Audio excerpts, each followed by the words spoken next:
Chabudai is a short-legged table used in traditional Japanese homes. So my brother called me up at the beginning of the pandemic and asked me to make him a work-from-home desk. Not a regular desk, but a very simple floor-seated desk. I said, sure, that's easy. In my mind, I was thinking a lap desk. Then he said he wanted it to be 4 to 5 feet wide and about 24 inches deep. So I said, so you pretty much just want a regular desk and just make the legs short? He said, yeah, pretty much. So I started to look around and settled on the Japanese short-legged tables. There isn't much to this table because it's quite straightforward in terms of the build.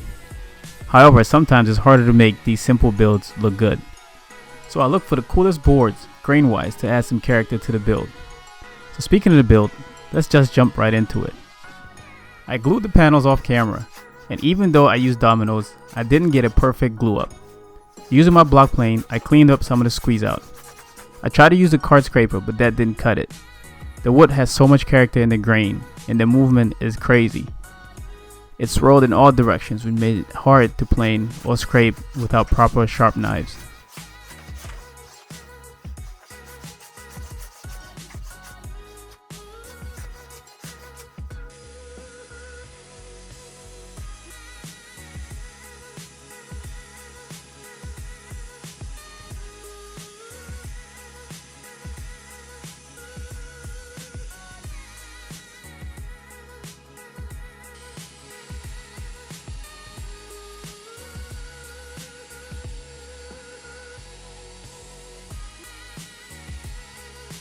Once I completed flattening the tabletop, I filled all the holes with epoxy.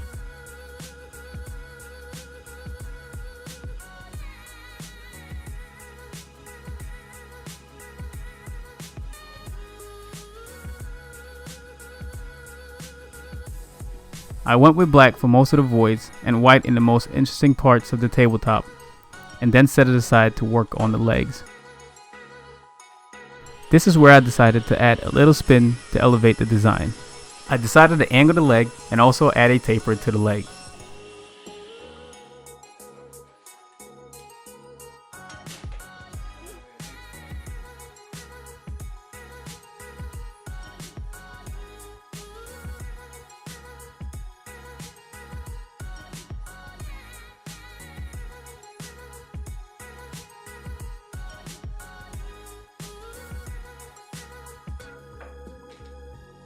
I ripped the stock to about 3 inches and tapered it. The taper goes from 3 inches at the top to 2 inches at the bottom using my sled on the table saw. Man, these marker J clamps open up so many possibilities. I'm actually going to update my sled to have a stop block using the dovetails for repeated cuts instead of screwing into the sled like I'm doing in this build. I also added a slight 2 to 3 degree angle to the leg to add some interest, and also improve the stability of the table because the legs are recessed. You'll see what I mean a little later.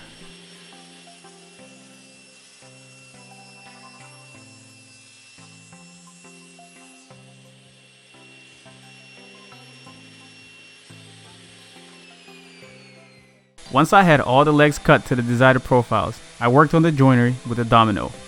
Meanwhile, I put my brother to work on the sander. I was a bit nervous letting him use the belt sander, but he did a decent job. If you look closely at the grain direction of the legs, you'll notice that I had to recut the legs. Before, the grain was running across the legs, which is the weakest direction of the wood. So I recut the legs with the grain running up and down the leg. Enough of that. To add some more designs, I added a 3/8 round over to the legs and stretcher.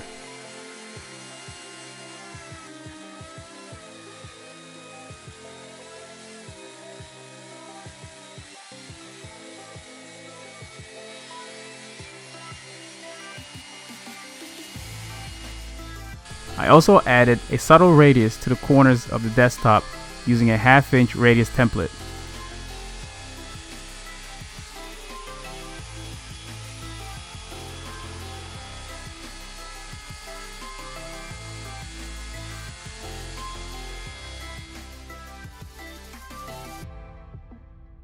I still felt that the tabletop was missing something, so I decided to add a round over on the underside of the tabletop.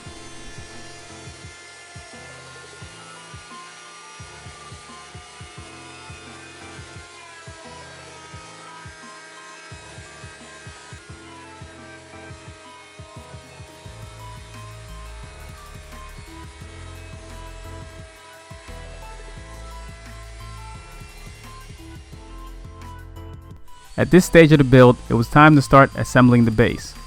Using the domino, I cut mortises into short stretchers and connected the two leg substructures to each other.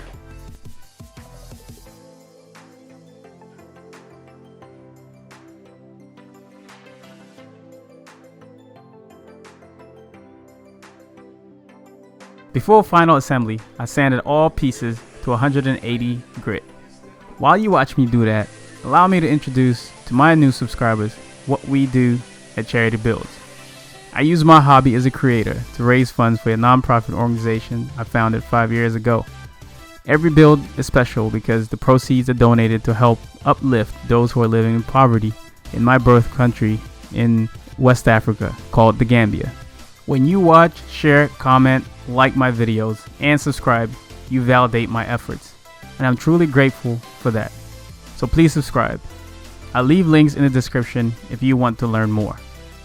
Back to the build. Once all the pieces were nice and clean, I glued up the base. I also cut the mortises in the tabletop to register the base, and I also added mortises to the base to accept the tabletop fasteners, or as some call it, buttons.